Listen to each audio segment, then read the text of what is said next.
Sirach Chapter 47 says, After him Nathan rose up to prophesy in the days of David.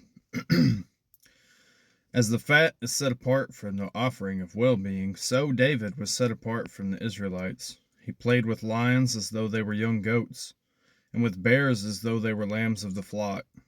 In his youth did he not kill a giant, and take away the people's disgrace, when he whirled a stone in the sling, and struck down the boasting Goliath? For he called on Yahweh the Most High, and he gave strength to his right arm, to strike down a mighty warrior, and to exalt power of his people.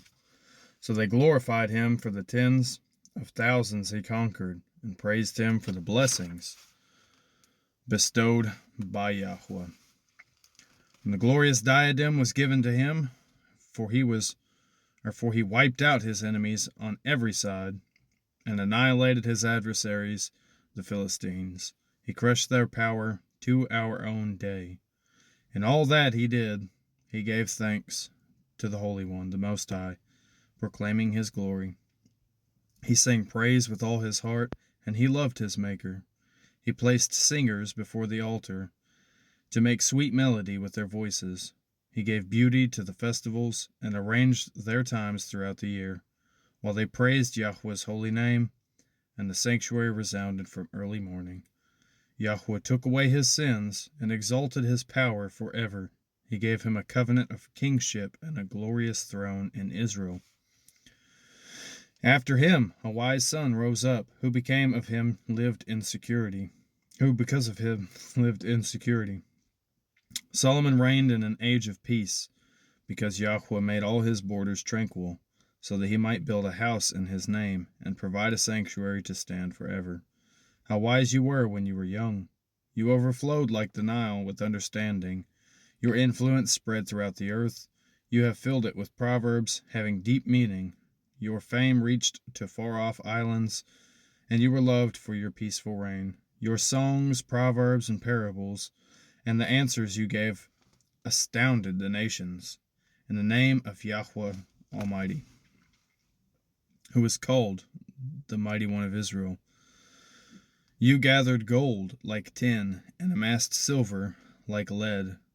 But you brought in women to lie at your side, and through your body you were brought into subjection. You stained your honor and defiled your family line, so that you brought wrath upon your children. And they were grieved at your folly, because the sovereignty was divided, and a rebel kingdom arose out of Ephraim. But Yahweh will never give up his mercy, or cause any of his works to perish. He will never blot out the descendants of his chosen one, or destroy the family line of him who loved him. So he gave a remnant to Jacob, and to David a root from his own family. Solomon rested with his ancestors, and left behind him one of his sons, broad in folly and lacking in sense, Rehoboam, whose policy drove the people to revolt. Then Jeroboam, son of Nebat, led Israel into sin, and started Ephraim on its sinful ways. Their sins increased more and more, until they were exiled from their land. For they sought out every kind of wickedness, until judgment came upon them.